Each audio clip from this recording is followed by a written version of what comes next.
Hi hello నమస్తే. అది union minister, కేంద్ర మంత్రి కింజరపు రామ్మోహన్ నాయుడు గారు హిందుస్థాన్ టైమ్స్ అనేటువంటి ఒక న్యూస్ పేపర్కి నిన్న ఒక ఇంటర్వ్యూ ఇచ్చారు. కొన్ని పాయింట్స్ వాళ్ళు నక్షల్లో రాశారు. దాన్ని బట్టి నాకు అర్థమైంది ఏంటంటే, స్పెషల్ స్టేటస్ గురించి అడగడానికి ప్రయత్నిస్తే దానికి సంబంధించి కేంద్ర మంత్రి, తెలుగుదేశం ఎంపీ చేసినటువంటి కొన్ని కామెంట్స్ కొద్దిగా ఇల్లాజికల్గా అనిపించినాయి, నాకు అనిపించాయి. ఆ జర్నలిస్ట్ అడిగిన అతని ప్రశ్న ఏంటంటే, స్పెషల్ స్టేటస్ గురించి మరి మీరు ఆంధ్రప్రదేశ్ తరపు నుంచి మీరు అడుగుతున్నారా అని అడిగితే అతను వీల్ వర్క్ ఇట్ అవుట్ ఏవే అంటే అర్థం ఏంటి, ఇంతవరకు వాళ్ళు వర్కౌట్ చేయలేదు దాని మీద, దానికి ఒక మార్గం కనుక్కుంటాము అంటున్నారు తప్ప ఇప్పటికీ ప్రస్తుతానికి they don't have any specific focus on special status అని వాళ్ళు ఇండైరెక్ట్గా చెప్తున్నటువంటి ఒక మాట. రెండోది ఆయన ఏమంటాడంటే, స్పెషల్ స్టేటస్ అనే దాన్ని సెంటర్గా పెట్టుకొని మేము మిగతా వాటిని ఇగ్నోర్ చేయలేము అన్న పాయింట్ ఒకటి మాట్లాడారు. ఇప్పుడు మిమ్మల్ని స్పెషల్ స్టేటస్ అనేదాన్ని సెంట్రల్ పాయింట్గా పెట్టుకొని మిగతా అన్ని మానేసి ఓన్లీ స్పెషల్ స్టేటస్కే వెంటపడమని ఎవరు చెప్పారు? స్పెషల్ స్టేటస్ని సెంటర్ పాయింట్లో పెడితేనే స్పెషల్ స్టేటస్ వచ్చిందనే ఆప్షన్ ఏమైనా ఉందా? లేదుగా. మీరు అమరావతి గురించి అడుగుతున్నారు, దాంతోపాటు స్పెషల్ స్టేటస్ అడగండి. మీరు ఇంకేదో ఒక పోలవరం గురించి అడుగుతున్నారు, దాంతోపాటు స్పెషల్ స్టేటస్ అడగండి. దీన్నే సెంటర్ పాయింట్ పెట్టుకొని స్పెషల్ స్టేటస్ కోసమే కొట్లాడమని ఎవరు చెప్పారు? అసలు నిజంగా చెప్పాలంటే స్పెషల్ స్టేటస్ అనేది నా ఉద్దేశం ప్రకారం అది రాదు, వాళ్ళు ఇవ్వరు. బీజేపీ వాళ్ళు ఎప్పుడో చెప్పారు అది ముగిసిన అధ్యాయం అని. బట్ ఇప్పుడు ఎందుకు మళ్ళీ తెర మీదకి వచ్చిందంటే, అవతల బీహార్ మీ యొక్క ఎన్డీఏ పార్ట్నర్లో ఉన్నటువంటి మీ కో పార్ట్నర్ బీహార్ వాళ్ళు తెర మీదకి తీసుకొచ్చినప్పుడు మళ్ళీ మనకి హోప్స్ వచ్చాయి. అది ముగిసిన అధ్యాయం అయినప్పుడు దాన్ని ఓపెన్ చేసింది, ఆ అధ్యాయాన్ని మళ్ళీ పుస్తకం ఓపెన్ చేసింది నితీష్ కుమార్ ఓపెన్ చేసినప్పుడు మరి మాకెందుకు ఇవ్వరు అనేటువంటి కాంటెక్స్ట్ వచ్చేసింది కదా. ఆ రీఆర్గనైజేషన్ యాక్ట్లో ఈ స్పెషల్ స్టేటస్ పెట్టకపోయినా మరి డివిజన్ చేసేటప్పుడు వాళ్ళు చెప్పారు కదా స్పెషల్ స్టేటస్ ఇస్తామని. ఇక్కడ ఆన్సర్స్ డిఫరెంట్గా ఉన్నాయి. ఈయన చేసినటువంటి ఇంకొక ఆన్సర్ ఏంటంటే, నేను చదువుతున్నాను ఇక్కడ అతను ఏం చెప్పాడు అనేది. As per newspaper, there are other things to do for the state to flourish అంటే ఆయన అంటాడు, స్పెషల్ స్టేటస్ గురించి అడిగితే ఇది కాకుండా మిగతా చాలా ఉన్నాయి రాష్ట్రాన్ని అభివృద్ధి చేసుకోవడానికి అంటారు.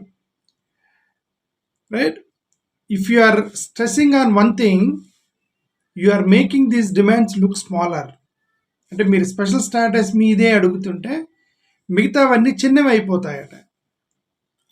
అంటే మీరు స్పెషల్ స్టేటస్ని అడిగితే క్యాపిటల్ ఇష్యూ అనేది చిన్నది అవుతుందంట, మీరు స్పెషల్ స్టేటస్ని అడిగితే పోలవరం అనేది చిన్నది అవుతుందంట. మరి మీరు క్యాపిటల్ని పెద్దది చేస్తే మరి స్పెషల్ స్టేటస్ చిన్నది అవుదా? What a logic it is. మీరు స్పెషల్ స్టేటస్ని అడిగితే క్యాపిటల్ చిన్నది అయిద్దని అన్న వాళ్ళు మరి మీరు క్యాపిటల్ని అడిగితే స్పెషల్ స్టేటస్ చిన్నది అవుదా? Are you making it small? The special status అనేది మాకు అంత ఇంపార్టెంట్ కాదని యూ మేడ్ ఇట్ స్మాల్ అనే కదా అర్థం. That is his logic. Second one, I don't want that to happen, అది జరగకూడదట. ఇక్కడ most funniest statement he made it, is the central minister. నాకు కొద్దిగా బెటర్ స్టేట్మెంట్ చేస్తే బాగుండేది అనిపించింది, ఎందుకంటే he is central minister. He says railway zone is the more important thing for me because I hail from north Andhra region అంటారు. అంటే నేను north Andhra region నుంచి వచ్చాను కాబట్టి నాకు స్పెషల్ స్టేటస్ కంటే రైల్వే జోనే ముఖ్యం అంటున్నారు. స్పెషల్ స్టేటస్ ఇస్తే శ్రీకాకుళం కవర్ అవ్వదా? స్పెషల్ స్టేటస్ ఇస్తే నార్త్ ఆంధ్రాకి సంబంధం లేదా? అది రైల్వే జోను నా రీజన్కి సంబంధించింది కాబట్టి ఇది నాకు ఇంపార్టెంట్ అంటే స్పెషల్ స్టేటస్ రాష్ట్రం మొత్తానికి ఇచ్చినప్పుడు నీ రీజన్ కవర్ అవుతుందా లేదా? కవర్ అవ్వదా నీ reason? What statement is making? I don't understand. More over, railway zone వల్ల ఏంటి లాభం ఏంటి?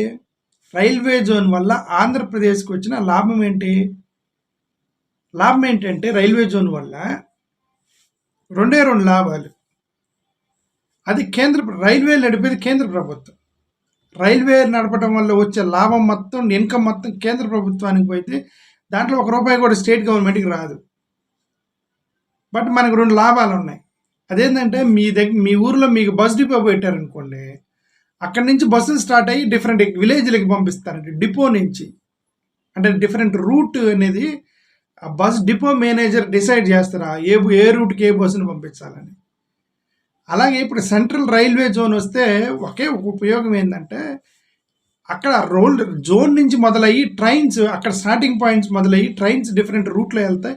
ఏ రూట్లో వెళ్ళొచ్చు అనేది అక్కడ అక్కడ జోన్లో వాళ్ళు డిసైడ్ చేస్తారు. కాబట్టి విశాఖపట్నం రైల్వే జోన్ అయితే విశాఖపట్నం నుంచి మొదలయ్యి రైల్వేలు కొన్ని డిఫరెంట్ ప్లేసెస్కి వెళ్తారు. మన ఆంధ్రప్రదేశ్లో ఎక్కువ రైలు తిప్పుకోవచ్చు. అది తప్ప what benefit you have on railway zone? Can you tell me one benefit other than this? There is ఇంకొక బెనిఫిట్ ఉంది. అదేంటంటే ఇప్పుడు మన వాళ్ళు ఆర్ఆర్బి ఎగ్జామ్ రాస్తారు పిల్లలు. వీళ్ళందరూ ఒరిస్సా వెళ్ళి రాస్తున్నారు. ఎందుకంటే ప్రస్తుతానికి మనకి ఒరిస్సా జోన్ కింద ఉంది మనది. వీళ్ళందరూ ఆర్ఆర్బి ఎగ్జామ్ అంటే ఒరిస్సా వెళ్తున్నారు. రైల్వే జోన్ వస్తే విశాఖపట్నంలో రాస్తారు అంతే. Other than this you don't have any benefit from railway zone. Special స్ట్రాటజీకి దానికి అసలు ఏమైనా సంబంధం ఉందా? ఆంధ్రప్రదేశ్కి ఇచ్చే స్పెషల్ స్ట్రాటజీకి రైల్వే జోన్ 2 ఒకటే. He says that railway zone is more important than special strategy for me because I help from north Andhra region అంటాడు central minister. Right? Special strategy వల్ల ఎన్ని లాభాలు ఉన్నాయనుకున్నారు? There are many benefits from special strategy. Central sponsor schemes మొత్తం కూడా 90% ఖర్చు central government భరించింది. ఇప్పుడు మనకెంత 40-50% ఇస్తున్నారు ఇప్పుడు. అంటే సెంట్రల్ గవర్నమెంట్ కొన్ని స్కీమ్స్ పెడతాయి కదా, ఆ స్కీమ్స్లో 50% సెంట్రల్ గవర్నమెంట్ ఇస్తే 50% స్టేట్ గవర్నమెంట్ భరిస్తుంది. స్పెషల్ స్టాటస్ వస్తే సెంట్రల్ గవర్నమెంట్ స్కీమ్స్కి 90% మొత్తం సెంట్రల్ గవర్నమెంట్ భరించాల్సి వచ్చింది. ఇది ఇంపార్టెంటా లేదంటే సెంట్రల్ రైల్వే జోన్ ఇంపార్టెంటా? విశాఖపట్నంది ఇంకొకటి ఉంది. మీరు స్పెషల్ స్టాటస్ వస్తాయి, అదేంటంటే income tax, I mean custom dues, corporate tax, ఇట్లా చాలా ట్యాక్స్లు ఉన్నాయి. ఈ ట్యాక్స్లన్నింటిలో మనకి కన్సెషన్ వచ్చింది. ఇన్కమ్ ట్యాక్స్ కూడా తగ్గిపోయింది. ఇది ఇంపార్టెంటా రైల్వే జోన్ ఇంపార్టెంటా? జీడిపి నుంచి 30% ఈ స్టేట్స్కి ఎక్కువ ఇవ్వాలంటే మనకి ఎక్కువ ఫండ్స్ వస్తాయి. ఇది ఇంపార్టెంటా రైల్వే జోన్ ఇంపార్టెంటా? అసలు రైల్వే జోన్ వల్ల మీకు వచ్చిన లాభం మీద రైల్స్ అక్కడి నుంచి రైలు తిప్పుకోవడం మీద తప్పితే other than this one what benefit you have? He says that railway zone is more important for me దాని స్పెషల్ స్టాటస్ అంటారు. మరి దాన్ని I don't understand the central ministers what central minister says. Okay, capital, మాకు Andhra Pradesh capital లేదు అంటే ఇండైరెక్ట్గా చెప్తారు, మాకు స్పెషల్ స్టాటస్ కంటే క్యాపిటల్ ఇంపార్టెంట్ అంటారు. క్యాపిటల్ని మీరు కట్టేది ఏంటి అనేది నాకు ఇప్పటికీ అర్థం కాదు. What is that you build the capital? Capital should be developed automatically. మీరు ఓన్లీ ఒక ప్లేస్ని క్యాపిటల్గా మీరు నిర్ణయిస్తే ఆ క్యాపిటల్ ఆటోమేటిక్గా డెవలప్ అయిపోయింది. 1,00,000 కోట్లు ఖర్చు పెట్టి క్యాపిటల్ కట్టడం ఏంటి అనేది నాకు అది beyond my imagination. Special status కంటే క్యాపిటల్ ఇంపార్టెంట్ అని మీరు అన్నారు కదా, నా పాయింట్ చెప్తున్నాను. క్యాపిటల్ కంటే there are other more important issues in Andhra Pradesh. నేను అవన్నీ లింక్ ఇస్తాను, మీకు ఆర్టికల్ చదివి లింక్ ఇస్తాను. ఇదొక ఊర్లో విశాఖపట్నంలో ఒక ట్రైబల్ ఏరియాలో వాళ్ళ ఊరుకు రోడ్డు లేకపోతే వాళ్ళంతటా వాళ్ళే శ్రమదానంతో రోడ్డు వేసుకున్నారు ట్రైబల్ ఏరియాస్లో. ఆ లింక్ ఇస్తున్నా మీకు. అది రాసింది ది హిందూ న్యూస్ పేపర్లో రాశాడు రీసెంట్గా. గవర్నమెంట్ వచ్చిన తర్వాత tribals are making their own roads. అంటే వాళ్ళ ఊరికి రోడ్డు కూడా లేదు. వాళ్ళ ఊరికి రోడ్డు కూడా లేకపోతే మీరు సింగపూర్ లాంటి పెద్ద పెద్ద రోడ్లు క్యాపిటల్ కట్టుకుంటారు. ఇక్కడ ట్రైబల్ ఏరియాస్లో రోడ్లే లేవు. అక్కడ వేస్ట్ ఆఫ్ మనీ కదా. రెండోది ఇంకొక లింక్ ఇస్తున్నా మీకు. టైమ్స్ ఆఫ్ ఇండియా రాసినటువంటి ఒక ఆర్టికల్. చంద్రబాబు నాయుడు గారి ప్రభుత్వం వచ్చిన తర్వాతే there are 12 members who died of snake bite. పాము కరిసి 12 మంది చనిపోయారట ఈ యొక్క 2 వారాల్లో. పాములు కరిసి చనిపోవడం అనేది న్యూస్ కాదు. ఎందుకంటే వర్షాకాలంలో పాములు బయటకు వస్తాయి, గ్రామీణ ప్రాంతాలు కరుస్తాయి.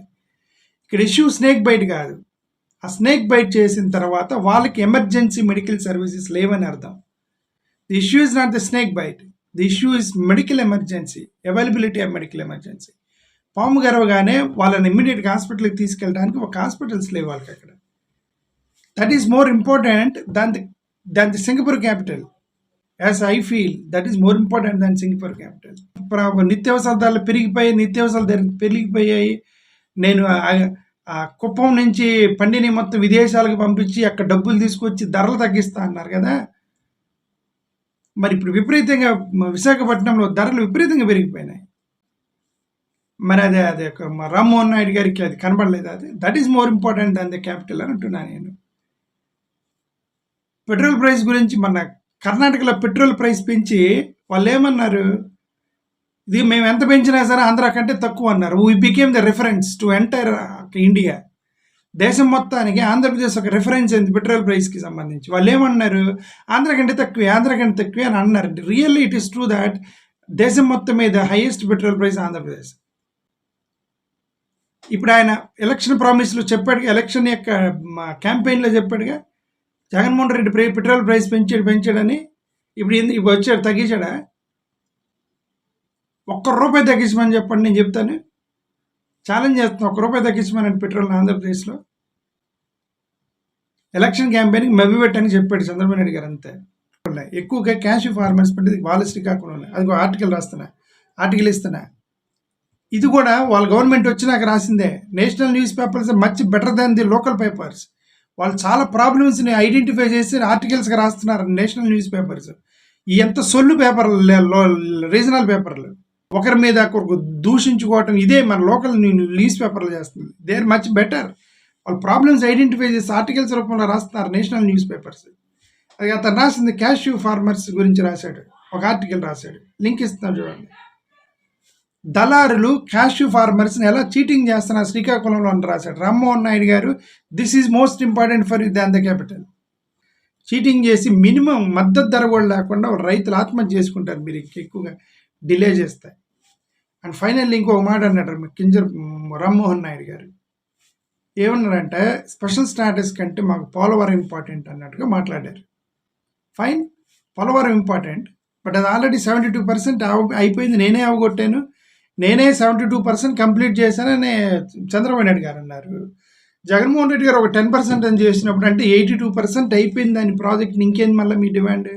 మీరు ఆల్రెడీ చెప్తున్నారు 82% అయిపోయిన ప్రాజెక్ట్ని, దానికోసం 82% ప్రాజెక్ట్ అయిపోయినటువంటి పోలవరం కోసం స్పెషల్ స్టాటస్ని తాకట్టు పెడతారా?